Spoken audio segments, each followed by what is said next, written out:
Bonjour à tous, je m'appelle Karen Setarno et je suis responsable des parcours d'accompagnement au Pôle d'économie sociale de la Mauricie. Et aujourd'hui, je vous ai préparé une petite vidéo sur la clientèle cible.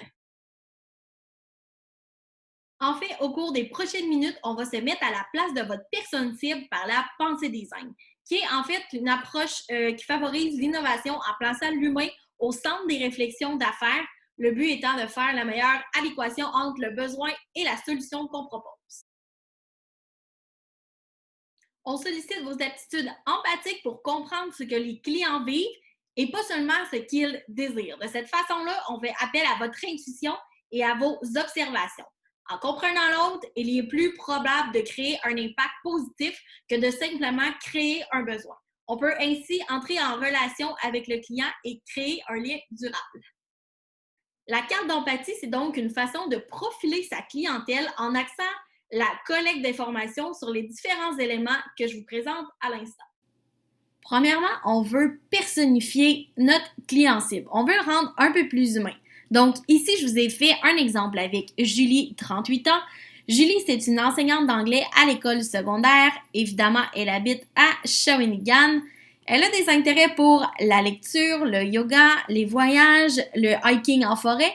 Et ses motivations dans la vie, c'est aider les autres, apprendre et partager son savoir. Et même, pourquoi pas, venir mettre une petite photo de Julie, qui est notre persona aujourd'hui pour l'exemple. Pour la suite des choses, il n'y a pas d'ordre à suivre. Vous pouvez remplir les cases qui vous plaisent intuitivement.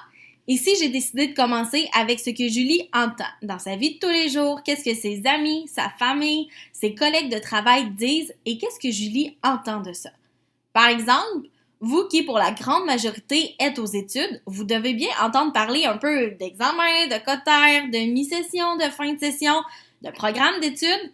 Et en lien avec ce qu'elle entend, eh bien, on veut aussi savoir ce que Julie dit dans sa vie de tous les jours avec son entourage. Ensuite, on veut savoir ce que votre client cible ressent. Ici, on veut tout savoir, que ce soit positif ou plus négatif, comme des inquiétudes ou ça peut être aussi des peurs. Maintenant, on veut savoir ce qu'elle fait concrètement. On sait déjà qu'elle aime la lecture et le yoga, mais c'est le temps de pousser un peu plus loin la réflexion. Intuitivement, moi, j'ai envie de vous dire que Julie fait la lecture aux enfants à la bibliothèque de son village tous les premiers samedis matins du mois. Elle a son cours de yoga tous les mercredis soirs et elle fait le taxi entre les cours de danse de sa fille et les pratiques de natation de son garçon.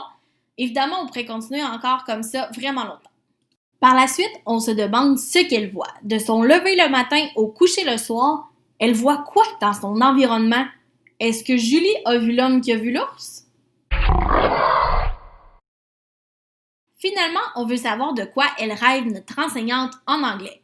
Est-ce que c'est d'une belle grande famille? Est-ce que c'est de prendre une année sabbatique avec sa famille pour partir à l'aventure dans l'Ouest canadien?